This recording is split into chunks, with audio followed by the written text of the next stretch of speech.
aku?" Jawab Saulus, "Siapakah engkau, Tuhan?" Berarti undur lagi, Bu. Salah ketiga.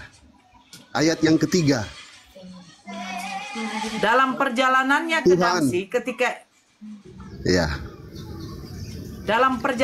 ke Damsyik ketika ia sudah dekat kota itu, tiba-tiba cahaya memancar dari langit mengelilingi dia.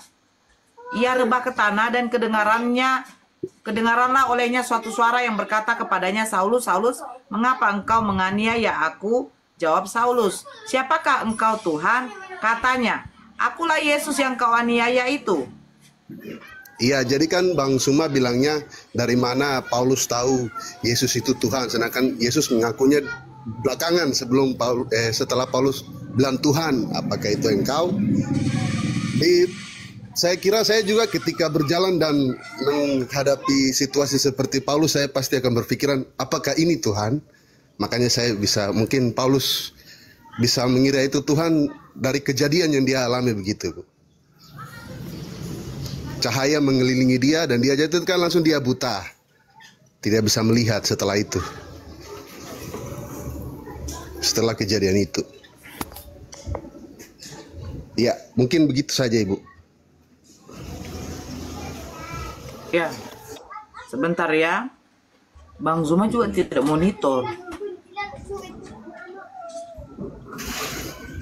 Oke. Tetapi di dalam Lukas 21 nomor 27 dikatakan, pada waktu itu orang akan melihat Anak Manusia datang dalam awan dengan segala kekuasaan dan kemuliaannya. Bukan cahaya, Bang? Ya harus cahaya, Bu. Kan kejadiannya itu loh. Kan kejadiannya, Bu. Loh, datang dengan awan, Bang. Ya itu apa mereka berbicara soal kedatangan Tuhan Yesus yang kedua kali itu. Sangkakala berbunyi dan Anak Manusia turun dari surga segala. Itu mereka mengutip dari perjanjian lama itu, dari nubuatan para nabi.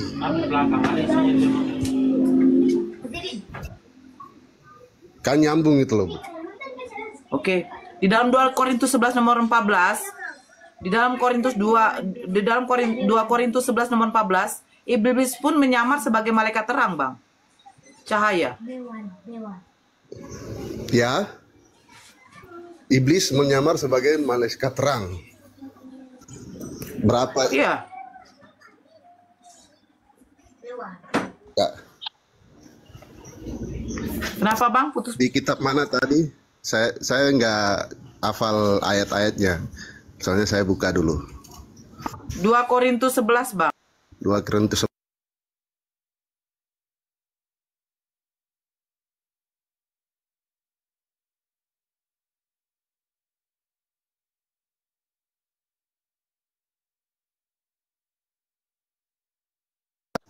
Ayat yang keberapa, Bu?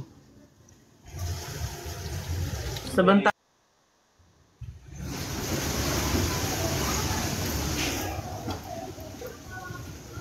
Jadi gini, Bu, kan intinya Paulus ngomong sama Tuhan atau enggak, kalau menurut ayat yang tadi dibawakan kan Paulus mengira, akan bertanya, apakah itu engkau Tuhan, berdasarkan kejadian yang dialami. Nah, lalu Tuhan menjawab, akulah yang engkau aniaya itu. Akulah dia yang engkau aniaya. Bang, tadi yang saya bacakan di dalam Lukas 27, kan Yesus mengatakan Anak Manusia akan datang. Bukan dengan cahaya loh, Bang. Tapi kan Tuhan itu kan terang kan. Coba Yesus buka Lukas 10 nomor 18. Yesus juga mengatakan bahwa kedatangan Yesus yang kedua itu tetap kan memakai tubuh manusia. Kan gini kan masalahnya tadi kan terang. Kan Tuhan Yesus Bang, juga saya bacakan sebentar, saya bacakan, Bang. Terang dunia juga. Enggak, Bang, saya bacakan, Bang. Ya. Lukas 10 nomor 18. Lalu kata Yesus kepada mereka, "Aku melihat iblis jatuh seperti kilat dari langit." Nah, yang berupa terang-terang seperti itu tuh bukan Yesus, Bang. Abang tunjukkan datanya. Oke, sebentar, Bu.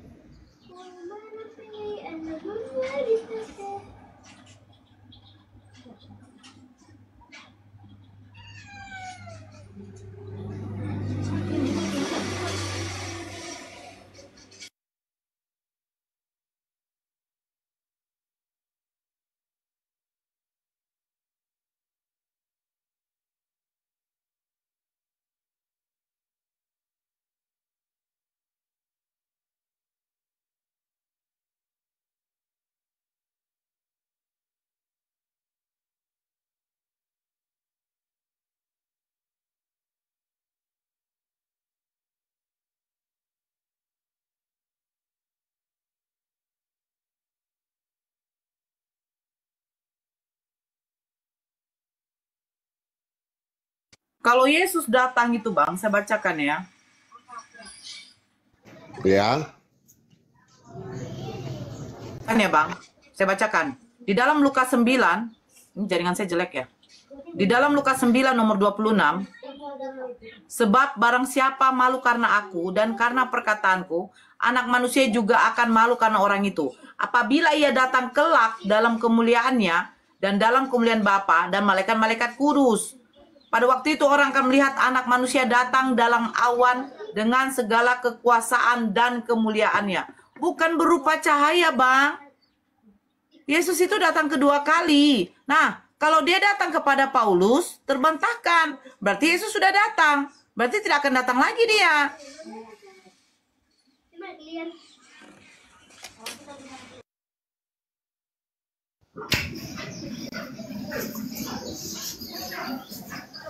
Mana Yesus datang itu dia akan berbentuk cahaya, Bang. Iblis pun juga berupa cahaya, Bang.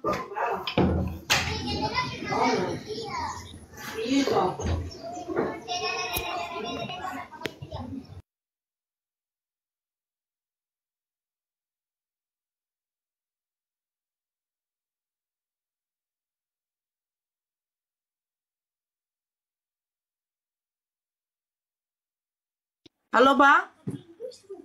Waduh. Aku nggak konsen ya.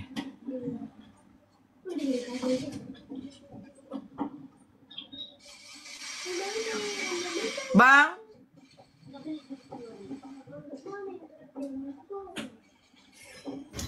Iya. Ya, iblis pun berupa cahaya, Bang. Masalahnya Yesus datang tidak berupa cahaya, Bang.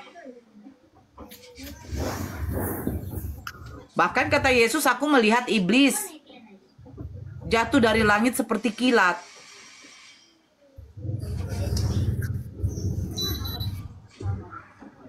Jadi yang datang untuk Paulus iblis. Tuh, sekarang kita begini loh, Bang. Abang bisa nggak tunjukkan sama saya satu data saja Yesus datang berupa cahaya? Karena di nomor 3-nya tadi, di nomor 3-nya katanya kan cahaya itu kan mengelilingi si siapa? Bukan membawa, kan dialah cahaya itu. Bang, nggak bisa abang berasumsi kayak gitu, Bang. Baca kata Yesus. Pada waktu itu orang akan melihat anak manusia datang dalam awan dengan segala kekuasaan dan kemuliaannya. Sekarang konteksnya pada waktu apa dulu?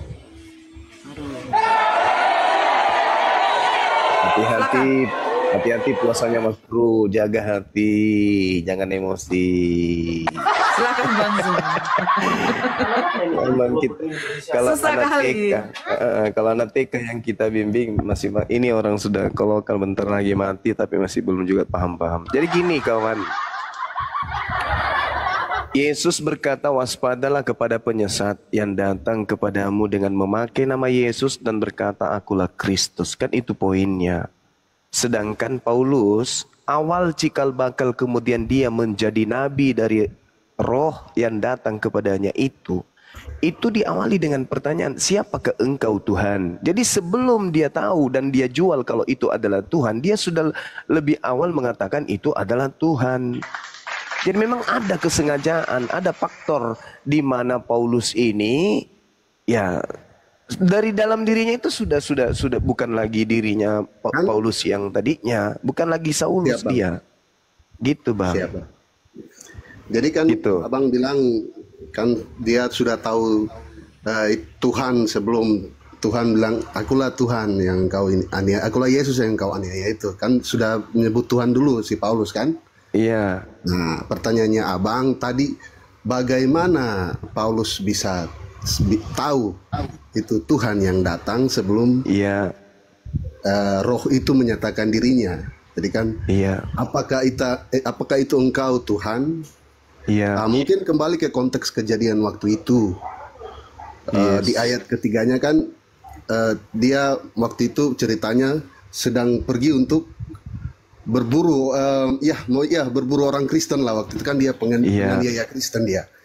Cuma dia mengalami kejadian di ayat 3 itu tiba-tiba terang mengelilingi dia tersungkur lalu ada sosok yang datang dan dia mungkin kondisinya pada saat itu bisa berpikir bahwa ini kejadiannya ini nggak masuk akal. Apakah ini Tuhan? Jadi apakah engkau Tuhan? Jawabannya gitu, Pak. Oke, jadi kesalahan konsep yang dianut oleh Kristen secara mendunia itu adalah ketika menganggap bahwa yang dianiaya oleh Paulus itu adalah Kristen. Itu kesalahan, Bang. Kristen itu muncul nanti setelah Paulus punya pengikut di Antioquia.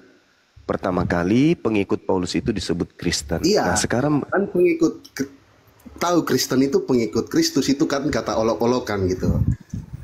iya, Kan iya, Bang. Tapi kalau Paulus kan berbicara memburu pengikut Yesus, bukan Kristen. pengikut Pengikut bukan Yesusnya yang Kristen. diburu Paulus, dianiaya Iya. dia. Kalau Kristen itu pengikut Paulus. Ya kan rohnya bilang gini, akulah Yesus yang engkau aniaya. Itu kan Paulus tidak menyangkal. Bukan, aku tidak menganiaya, ya, gitu. Ya, jadi gini, izinkan saya dulu menjelaskan, Bang, ya. Jadi gini, kawan. Kalau Anda mengatakan kemudian Paulus dengan pola yang dia katakan bahwa siapakah engkau Tuhan? Saya memandangnya sejak Paulus sebelum berkata siapakah engkau Tuhan, Paulus ini sudah kerasukan setan. Itu kesimpulan saya. Kenapa saya mengatakan begitu? Bahwa yang mengajarkan Paulus mengatakan siapakah engkau Tuhan, itu adalah roh jahat yang ada dalam dirinya. Coba kita lihat di dalam Matius 12 nomor 43. Orang Farisi yang kerasukan roh jahat itu, kemudian roh jahat yang keluar dari tubuhnya mengembara ke tempat-tempat yang tandus mencari pemberhentian tetapi ia tidak mendapatnya. Itu kata Yesus. Lalu roh jahat yang keluar dari orang yang bertobat tadi kembali ke orang yang bertobat tadi. Bukan hanya kembali sendiri. Roh jahat yang kembali kepada orang yang bertobat itu, kata Yesus, keluar mengajak 7 roh setan yang lebih jahat dari roh yang tadi. Nah, setelah kemudian dia memanggil 7 roh jahat masuk ke dalam tubuh yang bertobat, maka kata Yesus, akhirnya keadaan orang itu lebih buruk daripada keadaannya yang semula. Dan ini akan berlaku terhadap angkatan jahat ini. Angkatan jahat yang dimaksud oleh oleh Yesus itu adalah orang Farisi. Coba Anda baca di dalam Matius 12 nomor 38 sampai nomor 45. Satu perikop Anda baca, 2 perikop Anda baca. Ternyata ada orang yang mengaku bertobat, tapi setelah bertobat iblisnya masuk, 8 iblis masuk ke dalam tubuhnya. Dan setelah masuk 8 iblis ke dalam tubuhnya itu, dia jauh lebih jahat lagi. Apa bukti kejahatannya? Makhluk yang datang kepadanya pun dianggapnya Tuhan. Untuk apa dia mengatakan siapakah engkau Tuhan? Supaya orang-orang yang nanti menjadi pengikutnya menganggap bahwa itu adalah Tuhan. Padahal itu adalah penyesat. Kan Yesus berkata sebelum dia terangkat ke langit, waspadalah kepada penyesat yang datang kepadamu dengan memakai nama Yesus dan berkata akulah Kristus. Itu penyesatnya. Nah, kebenaran yang datang kepada Paulus memenuhi syarat. Yang datang kepada Paulus berupa roh, mengaku Yesus Kristus. Dan itu lagi-lagi bukan manusia. Sedangkan Yesus yang datang melakukan penginjilan ke tengah-tengah Bani Israel 100% adalah manusia. Coba, yang datang kepada Paulus bukan manusia. Yang datang mengajarkan penginjilan di tengah-tengah Bani Israel lahir tanpa ayah adalah manusia. 2 oknum yang berbeda, Bang. Iya. Di mana Paulus mengakui bahwa yang datang kepadanya bukan manusia? Kalau gitu kan ini Bang, kan Tuhan Yesus kan 100% manusia, 100% Tuhan gitu kan. Itu dia. Berarti Kristen menggabungkan antara Yesus yang 100% manusia yaitu anak Maria dengan Yesus Kristus yang bukan manusia yang datang kepada Paulus. Makanya 2 konsep. Bagaimana mungkin kemudian Anda mengatakan bahwa Yesus itu 100% manusia, selainnya Yesus itu juga 100% Tuhan. Bagaimana ceritanya? Kecuali ada 2 Yesus. Yang satunya Yesus 100% manusia, yang satunya Yesus 100% Tuhan. Ada 2 Yesus. Soal Tuhan. Kalau satu Yesus tidak mungkin, Bang. Bagaimana tidak mungkin, Bang? Bagaimana Kan Anda mengatakan? Allah mengambil rupa manusia. Nah, itu Berarti beda. Allah. Itu Allah bukan mengambil rupa Yesus. manusia. Itu Lalu bukan siapa? Yesus itu. Jadi siapa dia? Itu ayat iblis. itu jadi siapa? Itu Allah iblis, jadi Bang. iblis berarti. Bukan, iblis yang ngaku-ngaku menjadi Tuhan. Itu iblis. Karena hanya Berarti dari, iblis. kalau berpegang sama konsepnya Bang itu berarti dari Matius sampai Wahyu itu salah semua tuh Bang. Betul sekali, kan itu bukan firman Tuhan. Itu adalah hasil penyelidikan. Itu Jadi hasil siapa penyelidikan. yang menceritakan tentang Yesus itu? Siapa? Yang menceritakan tentang Yesus itu adalah orang-orang yang melakukan kemudian pengumpulan data-data. Mereka bukan murid Yesus. Dia adalah wartawan lepas yang Yesus sendiri tidak kenal. Jadi pada bagaimana mereka. Bang sekarang bagaimana untuk kita tahu Yesus itu bagaimana sekarang? Kalau dari Yesus Matius itu sampai Wahyu sudah palsu, sekarang bagaimana caranya kita Al-Quranul mengenali Karim itu, satu-satunya gitu? solusi. Masalahnya Al-Quranul Karim gini, satu-satunya solusi. Masalahnya Karena gini, kenapa, Bang. saudara? Bang, Gimana? gini masalahnya. Gimana? Waktu Paulus buta Gimana, kan kawan? diarahkan ke Filemon atau ya orang Kristen untuk menyembuhkan matanya supaya kembali bisa melihat. Itu ceritanya. Itu cerita loh. Cerita di dalam Al-Quran kita ya Alkitab kita Ananias, bukan catatan kuno yang dikumpulkan dijadikan cerita ya. Sementara untuk percaya Al-Quran, bagaimana Muhammad ada saksi nggak gitu kan? Ceritanya kan dia bertemu Jibril di dalam goa, lalu apalagi tuh? Itu bagaimana untuk kita? Kami umat Bisa Islam tahu sedunia menjadi misalnya saksi ini kebenaran contoh ya, itu. minta maaf ini bukan penghinaan. Bang contoh. Nes, Bang Nes. Ini misalnya saya pergi Izin. ke goa. Bang Terus saya Nes. datang Bang saya Nes. bilang gini. Bang Nes. Bagaimana Bang sih? Nes. Astagfirullah. Bang Nes izin, karena wilayah Medan juga udah masuk zuhur. Saya di sini moderator yang standby. Tolong dulu ya Bang, satu-satu ya Bang ya. Biar jangan kita main mute lah. Bang kan udah dewasa juga. Satu-satu lah Bang. Ya silakan Bang. Abang bertanya, Bang Zuma nanti menjawab. Ayo silakan Bang.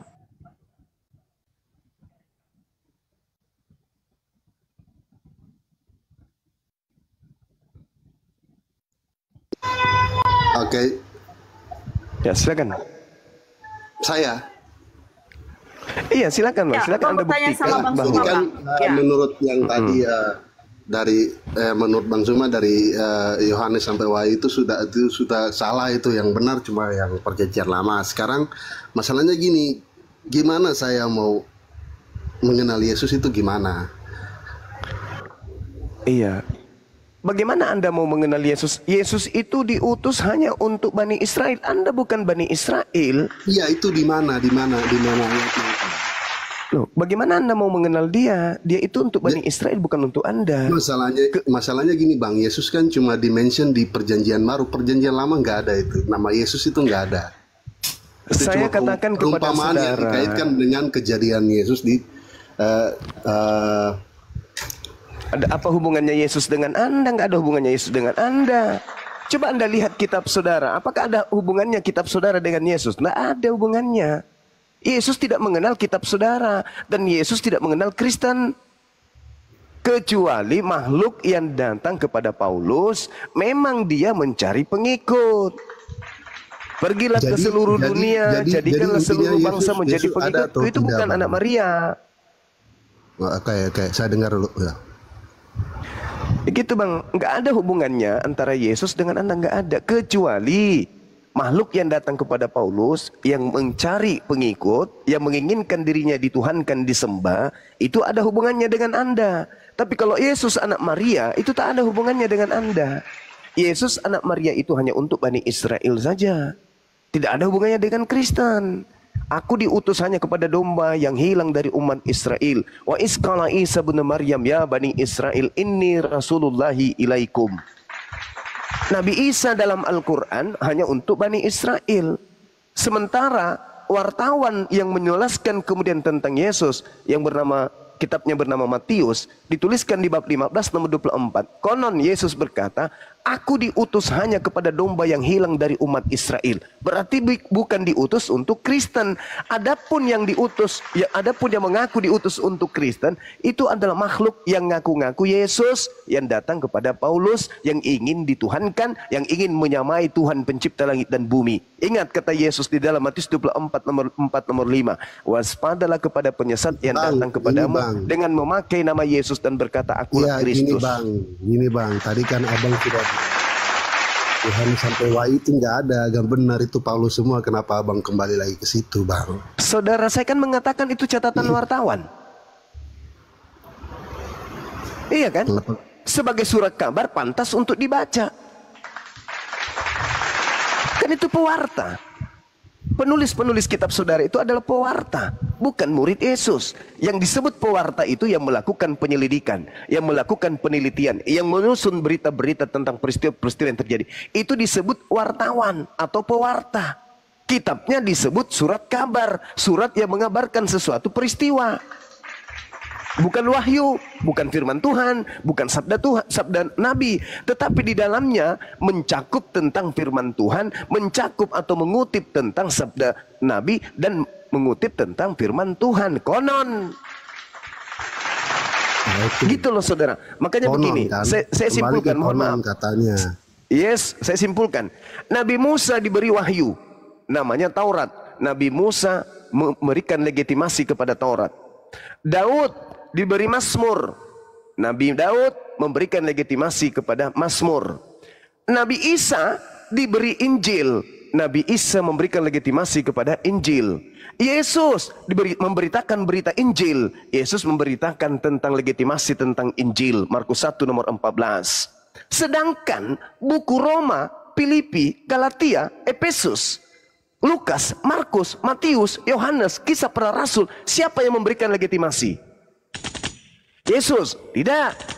Nabi Musa? Tidak. Daud? Tidak. Lalu siapa? Tidak ada. Berarti buku-buku itu hanya catatan-catatan pewarta yang menceritakan kisah-kisah tentang peristiwa-peristiwa yang terjadi. Bisa nggak digunakan? Boleh. Kenapa? Karena dia adalah surat dari pewarta. Berita-berita yang terjadi. Tentang valid atau sahnya berita itu kita buktikan. Sah apapun itu bukan firman Tuhan. Sesah apapun itu bukan sabda Yesus. Tapi cerita yang disusun terkait dengan firman Tuhan, terkait dengan sabda Yesus yang mencakup tentang peristiwa yang terjadi di antara Yesus dan muridnya. Penulisnya tidak diketahui oleh Yesus. Begitu kawan. Sebagaimana berita tentang terjadinya gempa di Jepang. Tidak diketahui kemudian penulisnya siapa, penulis pemberita itu. Tapi berita itu ada, betul, pernah terjadi. Tetapi cerita itu bukan firman Tuhan. Cerita itu bukan sabda Nabi. Tetapi peristiwa yang disusun kemudian. Begitu saudara. Oleh karena itulah kemudian ketika ada pemberitaan waspadalah kepada penyesat yang datang kepadamu dengan memakai nama Yesus dan berkata akulah Kristus. Itu pemberitaan orang yang menyusun cerita bahwa dulu Yesus pernah bersabda kepada muridnya. Muridnya dipesan agar waspada kepada penyesat. Kata siapa? Kata Yesus. Menurut siapa? Menurut pemberita ini. Pembawa berita ini siapa itu? Lukas. Nah sekarang tugas Anda untuk percaya tidak pemberitaan itu.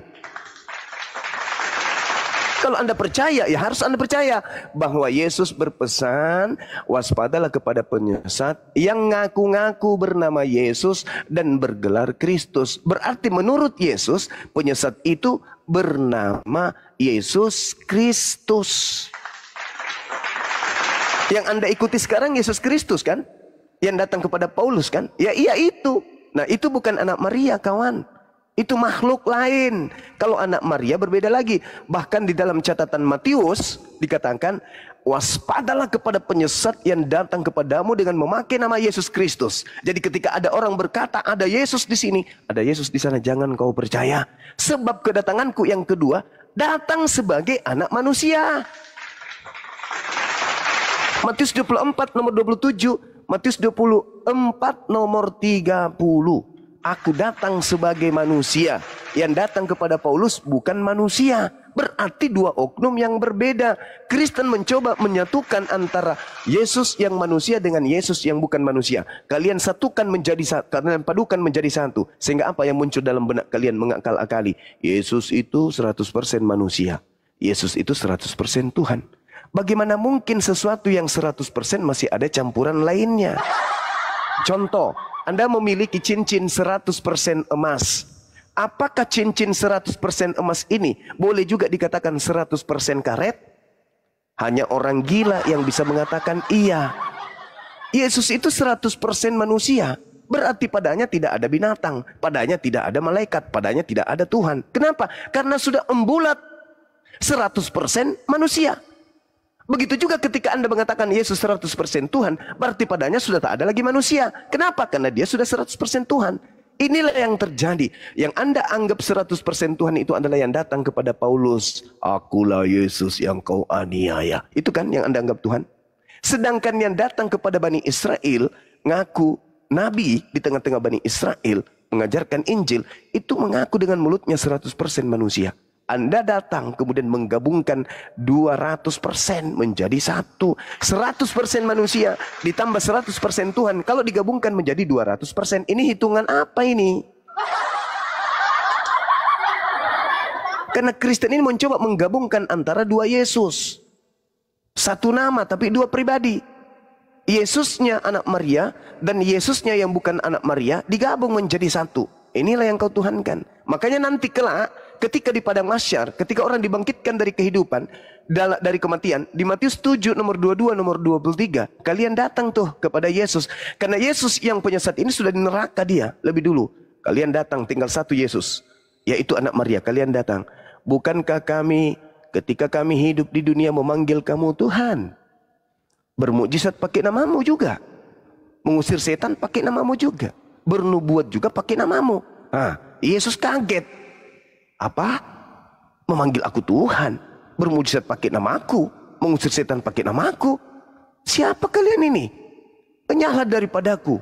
Aku tidak mengenal kalian. Kalian semua adalah pembuat kejahatan.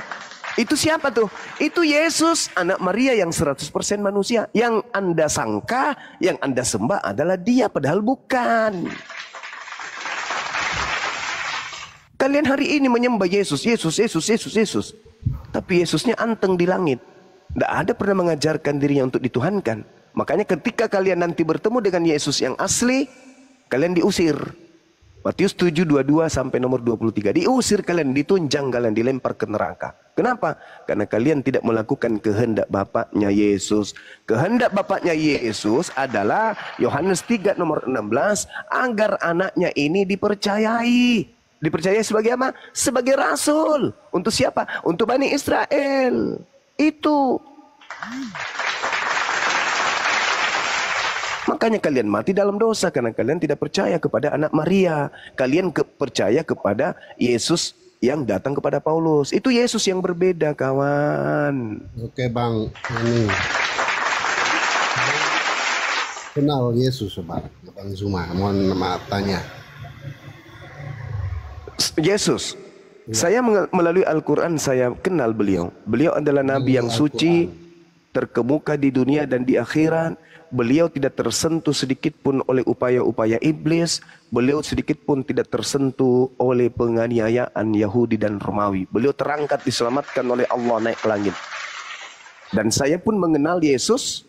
Saya mengenal Nabi Isa. Yesus itu di dalam Bible anak yang suci, hamba yang suci. Dia mengatakan aku datang. Siap Bang. Ini kenapa dia mau dianiaya gitu Bang? Kalau menurut yang dianiaya itu bukan Yesus, Paman. Bukan yang dianiaya. Kenapa, alasannya apa sampai mereka mau menganiaya? Alasannya karena mereka takut. Apa sih sampai mereka mau aniaya dia gitu loh? Mereka takut bangsanya dirampas oleh Romawi. Makanya mereka harus bukan hanya menganiaya, tapi harus membunuh Yesus. Karena kalau tidak membunuh Yesus, maka bangsa Roma akan datang merampas tempat suci mereka dan merampas kemudian negara mereka, bangsa mereka. Jadi mereka sepakat membunuh Yesus bukan karena penebusan dosa, bukan karena Tuhan datang inkarnasi jadi domba, bukan. Tetapi mereka ingin membunuh Yesus karena mereka takut bangsanya dirampas oleh penjajah Romawi. Baca Yohanes 11 nomor 45 sampai nomor 57. Anda lengkap di situ. Tujuan awal kenapa orang Yahudi ingin membunuh Yesus? Alasannya karena unsur politik dan ekonomi. Bukan karena faktor dosa waris, bukan karena Trinitas, Tritunggal, Trikwek-kwek, Trimurti, dan seterusnya. Bukan karena itu. Semata-mata karena faktor ekonomi dan politik saja. Kristen nanti muncul, mengusung kemudian pengajaran dari Yesus Kristus yang berupa roh, itu sudah berbeda. Melalui nabinya bernama Paulus, semuanya dirubah. Aku datang sebagai domba untuk disembeli, sebagai korban untuk dosa-dosa kalian. Jangan lagi jangan lagi haramkan babi, jangan lagi perintahkan sunat. Aku juga adalah Tuhan yang nusul mengosongkan diri menjadi Tuhan. Makanya Yesus yang datang kepada Paulus menginginkan dirinya disembah. Sedangkan yang menginginkan dirinya disembah adalah setan. Anda baca Lukas 4 nomor 6, nomor 7. Iblis mau agar dia dituhankan. Kenapa iblis datang kepada Paulus? Karena Paulus banyak pengaruh. Kenapa iblisnya datang kepada Yesus? Supaya Yesus menjadi teladan untuk menyembah dirinya. Karena Yesus punya banyak pengaruh. Yesus punya banyak pengikut. Maka iblis mau menjadikan Yesus itu sebagai nabinya. Wahai Yesus, sembah aku. Kalau kau sembah aku, maka pengikutmu yang percaya kepadamu juga akan menyembah aku. Tapi gagal. Maka dia datang kepada Paulus. Melalui Pauluslah kemudian berhasil iblis itu untuk mengajak seluruh bangsa untuk menjadi penyembah Yesus Kristus yang datang kepada Paulus sang penyesat itu. Itu bukti, Bang. Itu bukti. Ketika iblis datang kepada ketika iblis datang kepada Yesus, iblisnya gagal. Anda baca Lukas 4 nomor 13. Iblisnya mundur dari Yesus, lalu menunggu waktu yang tepat. Pada waktu mana waktu tepat itu? Pada saat kemudian ada orang disangka Yesus, digantung di salib. Itu mereka sangka Yesus. Supaya apa? Supaya mereka bisa terpengaruh dengan Yesus tersebut. Maka apa yang terjadi? Keluarlah dia dari kubur. Ketika dia keluar dari kubur, apa yang dikatakan? Kepadaku telah diberi kuasa, baik di langit maupun di bumi. Pergilah, jadikanlah seluruh bangsa menjadi pengikutku, menjadi muridku, menjadi penyembahku. Apakah itu Yesus? Bukan. Bukan Yesus itu. Bang, masalahnya di situ. Soalnya kita kan yakini bahwa Yesus yang disalib, yang mati disalib. Abang bilang tidak mungkin. Bukan, digantikan. Masalahnya Yesus abang yang disalib. Datanya digantikan dari mana gitu, Bang? Dalam kitabnya orang Yahudi berdasarkan ucapan Yesus. Coba Anda buka Lukas 24. Menurut catatan Lukas nih. Lukas 24 nomor 44. Coba Anda baca. Harus tergenapi apa yang tertulis tentang aku di kitab Mazmur, di kitab Amsal. Oke? Jelas itu. Di kitab nabi-nabi terdahulu harus tergenapi. Kitab-kitab terdahulu menjelaskan tentang dia. Begitu juga Taurat. Makanya dikatakan anak manusia memang harus pergi sesuai dengan yang tertulis tentang dia. Yang ada tertulis tentang dia. Berarti ketika Amsal dikatakan, di Amsal 21 nomor 18, bahwasanya Tuhan menjadikan kemudian orang yang baik, orang yang fasik menjadi tebusan bagi orang yang benar. Dan pengkhianat sebagai ganti orang yang jujur. Ayo. Ini nubuat, dan Yesus sendiri yang mengatakan bahwa harus terjadi apa yang tertulis tentang aku di dalam kitab Amsal. Yesus katakan itu di mana?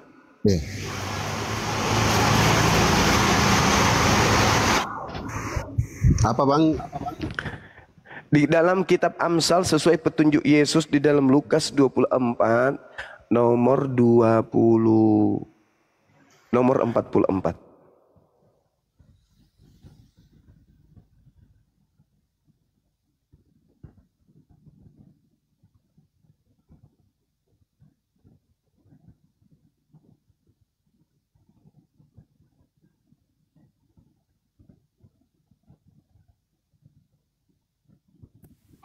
Masuk apa nih cari itu?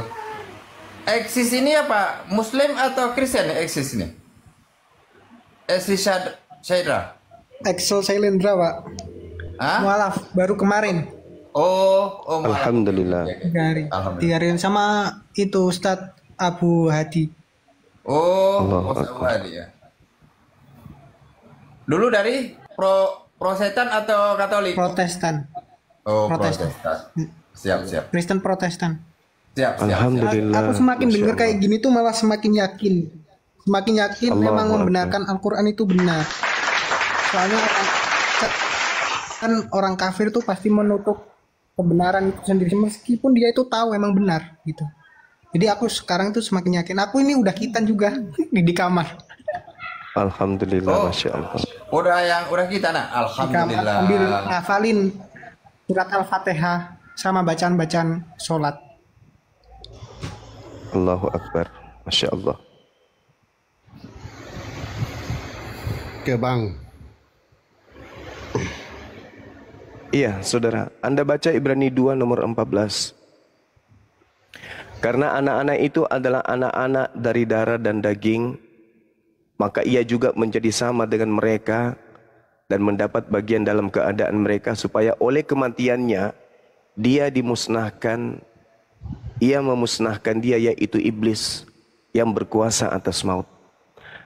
Ini kalau Anda baca cermat data ini, di situ jelas kalau Anda mengatakan Yesus itu disalib, maka Yesus disalib untuk dijadikan tumbal kepada iblis. Apakah betul demikian? Supaya oleh kematian Yesus, dia memusnahkan dia, yaitu iblis yang berkuasa atas maut.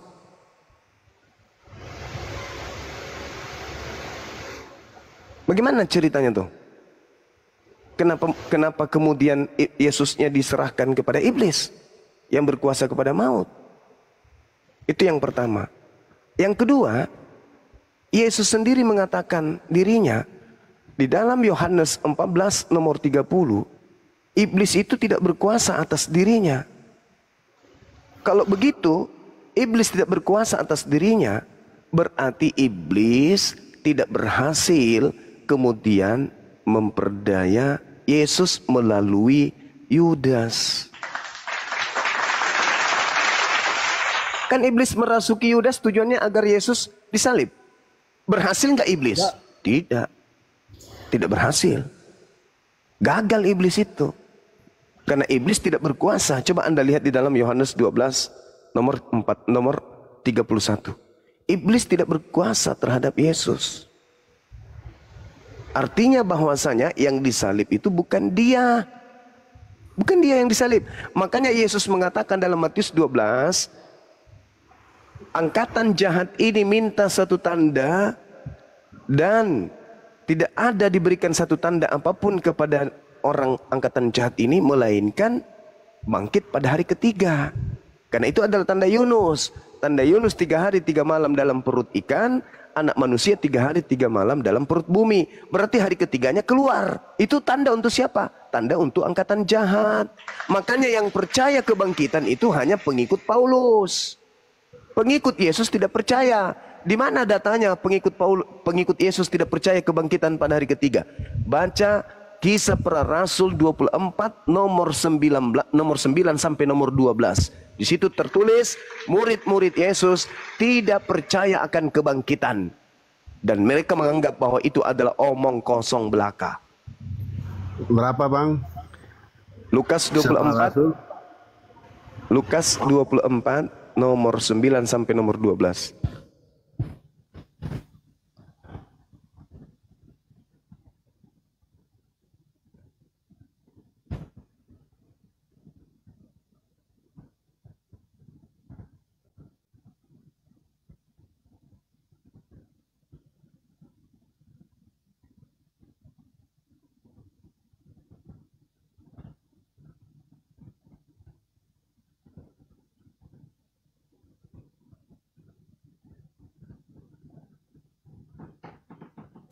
Hilang suara. Lagi dibaca dulu, Bun. Oh iya. Lagi dibaca Bunda Rama, standby.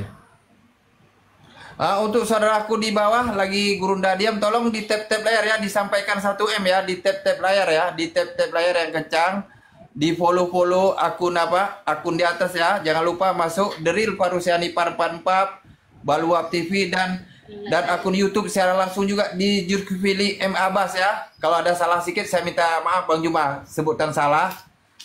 Dan ada di secara langsung di Ustadz Sugi dan Uti Natali dan beberapa akun YouTube ya, saudara kita ya.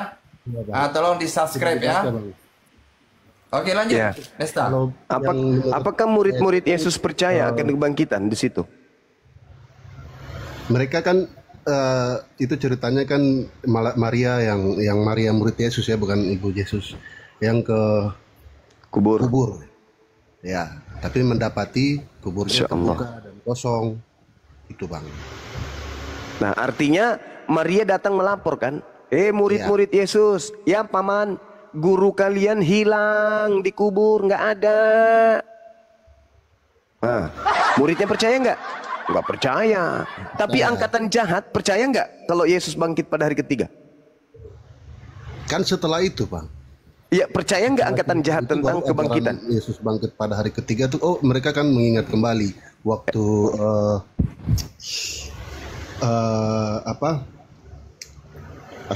lupa lagi.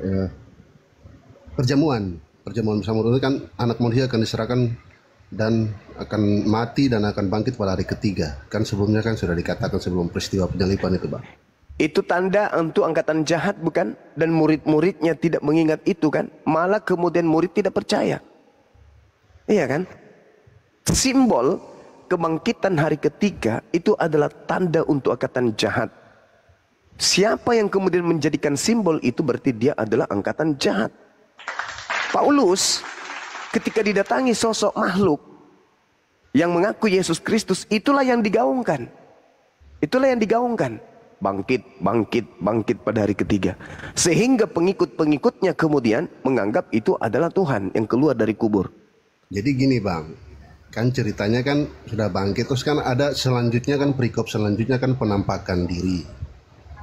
Nah, iya, memang betul. Di situ, Bang. Paulus memang lagi. betul. Coba Anda lihat di dalam Markus 16 nomor 12. Markus itu Paulus catatan-catatannya atau buah-buah bibirnya orang pada masa itu, Bang. Saudara, kata Yesus dalam Matius 4 nomor 5, waspadalah kepada penyesat sebab banyak orang akan datang dengan memakai namaku dan berkata akulah Kristus. Banyak orang tuh, bukan cuma satu. Ayat yang tadi kan menjelaskan bahwa Tuhan Yesus bangkit setelah itu kan menampakkan diri. Ya, kan itu bukan Yesus lagi. Jadi percaya. Itu bukan Yesus lagi, Bang. Saya kasih bukti. Yohanes 13 nomor 36. Simon Petrus berkata kepada Yesus. Apa kata Simon Petrus? Apa kata Yesus? Kemudian Jadi berkata setelah kepada diserupakan langsung hilang gitu ceritanya. belum diserupakan, Yesus sudah tak ada. Kan gini, katanya kan mau dibunuh. Ya, tapi diserupakan, akhirnya diganti orangnya. Mari kita buktikan, Bang. Saya kasih data, Bang. Saya kasih data. Ini saya nggak mau yang ke situ dulu. Kan gini, ini kita bicara logika kan, diserupakan. Kan itu kan konteksnya mau dibunuh, tapi diganti sama orang lain ya, gitu. Yes, betul. Ya, setelah diserupakan Yesusnya kemana? Kok nggak balik ke murid-muridnya? Kasih tahu lu, aku sudah diserupakan, aku ada ini. Oh tidak, dia sudah terangkat ke langit dia. Makanya Diam-diam Yesus dia berpesan, terangkat. Bang. Makanya Yesus berpesan, setelah aku akan datang penyesat mengaku Yesus. Jangan kau percaya. Makanya murid-muridnya tidak percaya. Yang percaya itu kalian. Dan kalian bukan murid Yesus. Coba Anda lihat pesan Yesus kepada Petrus. Di Yohanes 13 nomor 36. Simon Petrus berkata kepada Yesus, Tuhan, Tuhan, kemanakah engkau pergi? Nah itu. Lalu jawab Yesus kepada Petrus, ke tempat aku pergi engkau tidak dapat mengikuti aku sekarang. Nah, kalau tempat Yesus pergi itu adalah di Golgota, berarti murid-muridnya bisa ikut ke Golgota. Kalau tempat yang Yesus pergi itu adalah kubur, murid-muridnya bisa pergi ke kubur. Tapi kalau yang dimaksud Yesus ini terangkat ke langit, baru betul murid-muridnya tidak akan pernah bisa ikut sampai ke langit. Kemana engkau pergi wahai Tuhan? Jawab Yesus, ke tempat aku pergi, engkau tidak akan dapat mengikuti aku. Tetapi kelak engkau akan mengikuti aku. Nanti ke surga. Nanti ketika Yesus itu pergi ke langit, murid-murid tidak bisa ikut. Berarti yang pergi ke Golgota, Jadi, berarti pergi Bang, ke jadi kubur, yang tahu itu bukan Yesus. yang saksi Yesus terangkat ke langit itu siapa, Bang?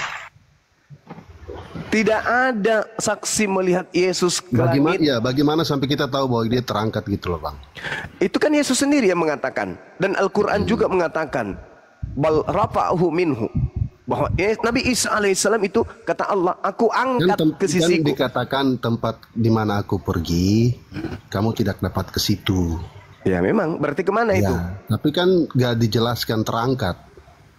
Ya, terus kemana itu Bang? Sedangkan di Alkitab sendiri, murid-murid jadi saksi melihat Yesus terangkat langsung gitu.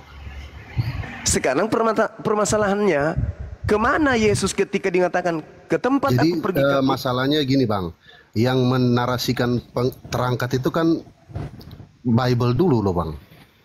Iya tahu, kawan tahu, saya paham. Artinya ketika kemudian kitab suci saya menerangkan akan terangkatnya sosok Nabi Isa alaihissalam, itu pun dibenarkan oleh kitab saudara.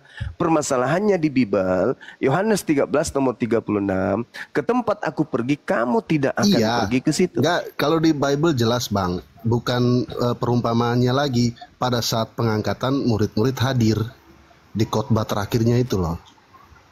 Langsung selesai khotbah terakhir dia terangkat, disaksikan sama murid-murid Bang.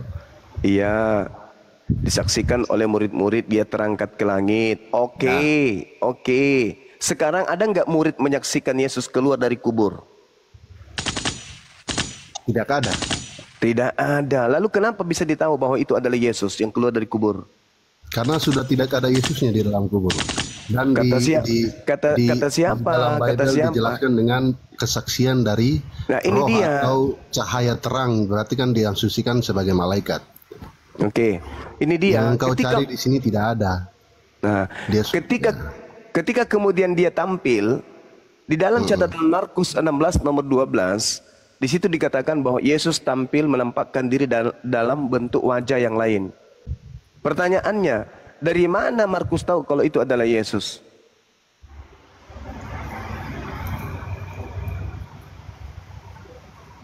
dalam bentuk wajah yang lain. Iya, dari mana Markus tahu kalau itu adalah Yesus? Di mana ayatnya, Bang? Coba saya mau Markus lihat. 16, Markus 16 nomor 12. Mudah-mudahan saya tidak keliru. Silakan Anda buka.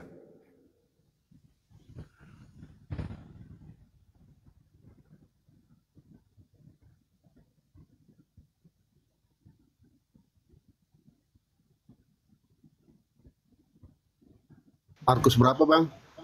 16 Ayat 12. 12.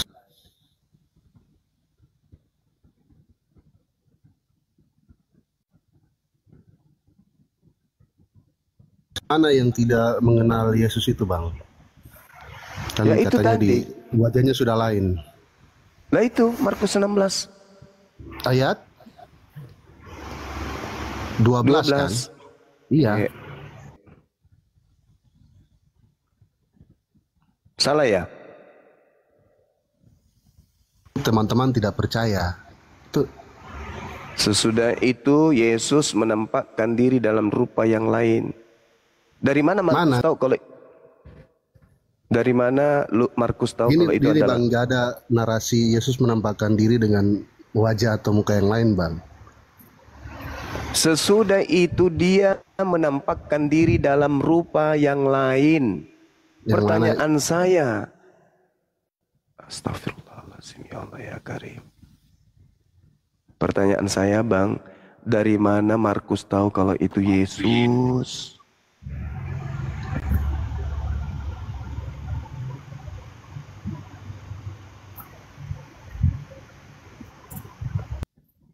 Dari Yesus sendiri, Bang. Dari mana? Kapan dia bertemu dengan Yesus? Kapan dia bertemu dengan Yesus si Markus ini?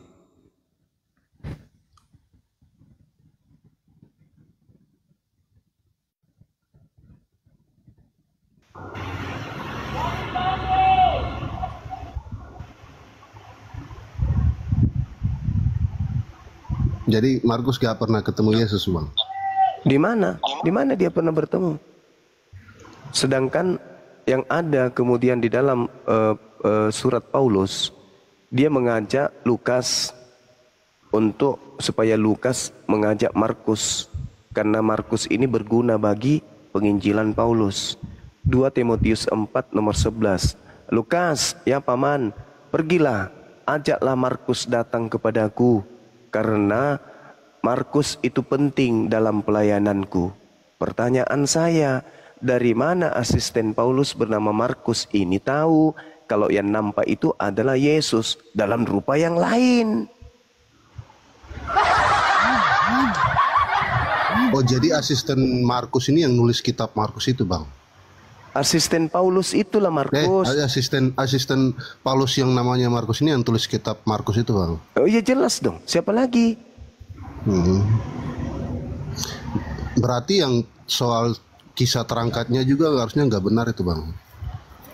Wallahu alam. Itu kan saya katakan di awal tadi, itu adalah pewarta. Mereka ini wartawan. Wartawan yang saling menyadur, saling menjiplak satu sama yang lain, melakukan penyelidikan. Ingat kata Lukas dalam Lukas 1, saudara. Apa kata Lukas? Banyak orang yang menyusun. Berarti banyak penulis-penulis, berarti banyak wartawan-wartawan. Makanya ada yang disebut kitab kanon. Pada saat konsili kemudian ada beberapa kitab yang dikanon dan ada beberapa kitab yang dianggap apokrifa, kitab yang disembunyikan seperti Simon, Filipus, Injil Filipus, Injil Simon, Injil Andreas, Injil Maria. Kenapa ditolak itu semua? Kenapa? Apa alasannya ditolak?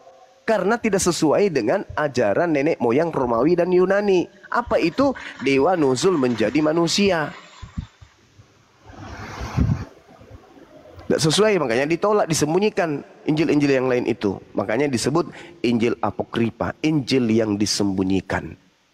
Makanya Paulus mengatakan, aku heran begitu cepat kalian berpaling kepada Injil-Injil lain selain daripada Injil yang aku beritakan. Artinya memang banyak buku Injil, banyak penulis, tapi ditolak. Kenapa ditolak? Sedangkan Filipus juga mengajarkan Injil Yesus.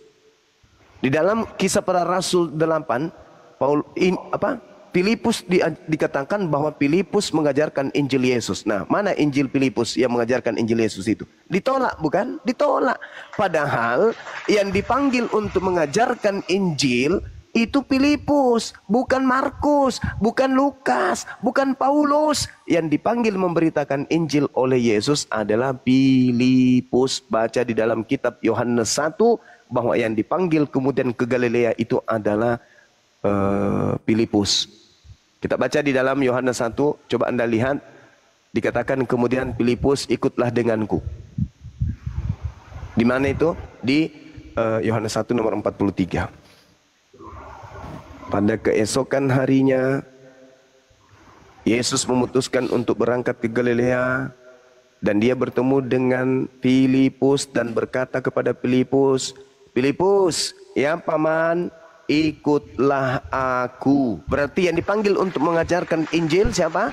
Filipus. Ada nggak Yesus memanggil Lukas? Tak ada. Panggil Markus? Nggak ada. Paulus? Ada? Nggak ada.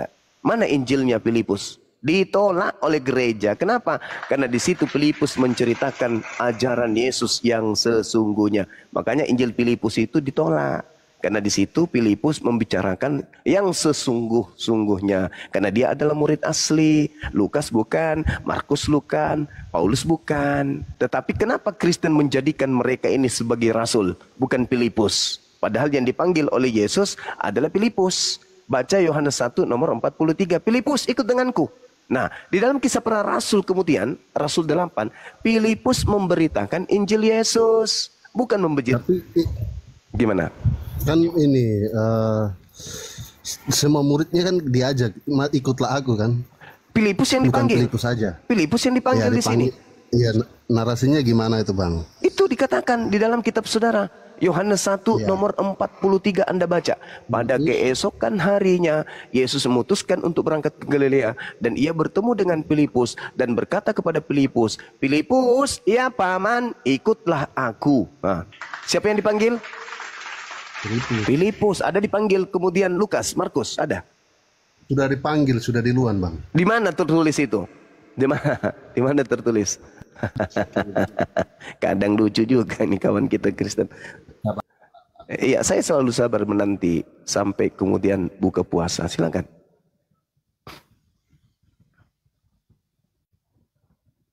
Silakan, Bang. Ingat ya, di dalam Kisah Para Rasul catatan Lukas, Kisah Para Rasul 8 nomor 35, maka mulailah Filipus berbicara dan bertolak dari nas itu. Filipus memberitakan Injil Yesus kepada orang-orang yang ada di sana.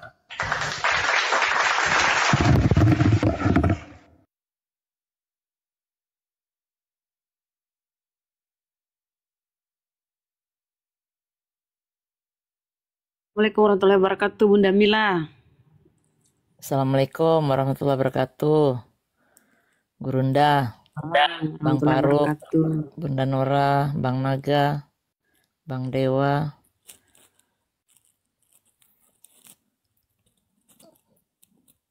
Waalaikumsalam warahmatullahi wabarakatuh. Dewa izin pamit Bang. Dewa nggak dikasih bicara dari tadi. Aduh, nggak makan rohani. Mungkin Pak Ustadz Dio di bawah mau naik. Dewa izin turun. Terima kasih kepada semuanya ya. Izin pamit. Assalamualaikum warahmatullahi wabarakatuh. Waalaikumsalam warahmatullahi wabarakatuh.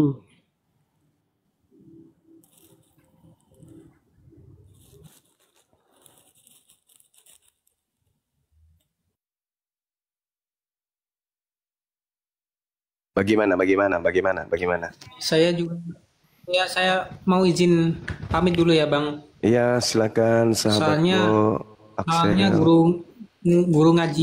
guru ngajinya sudah datang. Soalnya kalau nanti sore itu ada acara di masjid kan dia. Iya, Jadi Masya Allah. ngajar ngajinya. Nah, ini yang betul. Oke, Jadi assalamualaikum warahmatullahi wabarakatuh. Waalaikumsalam warahmatullahi wabarakatuh. Masya Allah. Filipus, ikutlah denganku. Setelah Filipus ikut denganku di dalam Kisah Para Rasul nomor 8, bab 8, nomor 35. Maka mulailah Filipus berbicara dan bertolak dari nas itu. Dia Filipus memberitakan Injil Yesus. Jadi yang diberitakan bukan Injil Lukas, bukan Injil Markus, bukan Injil Yohanes, tapi Injil Yesus. Nah, mending pergi daripada jadi babak belur.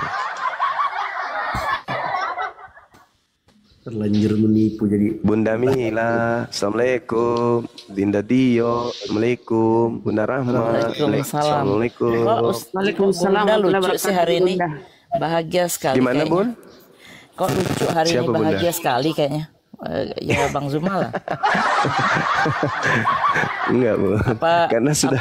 Saya juga ini was-was kita- Bun. Ah, kenapa? Was-was sekali saya Bun. Saya kan ini kita tahulah kalau orang mau lebaran butuh biaya. Sedangkan saya sudah terlanjur memberikan sayembara 15 Iya. juta. Jadi Saya nggak tuh? was-was mana tahu ada yang sanggup menjawab. Bahaya Saya ini. nggak yakin. Kalau saya selama banyak cacing pita nggak bakalan jadi itu. Saya senang karena ini udah hari Selasa belum ada yang sanggup. Kayak Sampai gitu. hari apa tuh jadinya? Sampai malam takbir Bun. Oh lama masih ya. Mereka belajar dulu berarti. Tapi Iya, iya, izin iya, boleh iya. nggak Bang Zuma? Minta Silakan, tolong Bunda, hubungin silakan. Ustadz Wafi ya. Iya. Ya minta tolong aja. Pokoknya ada lah gitu. Saya sampaikan bahwa Bunda Mila ada mencari antum bukan. gitu. Bukan, justru saya minta tolong Bang Zuma yang hubungin Ustadz Wafi. Nanti Ustadz Wafi yang bercerita nanti ada apanya. Oh gitu. Iya baik. Baiklah. Ya. Makasih Bun. Sama-sama. Saya lihat piti-piti Bunda semalam itu Masya Allah luar biasa. Enggak, saya kalau Bang Zuma bersedia bikinin PT juga tambah keren lagi saya. Tapi kan enggak. Keren gitu. Yang bikin kan Abang Kiang Santang sama Ustadz Arif. Ya nanti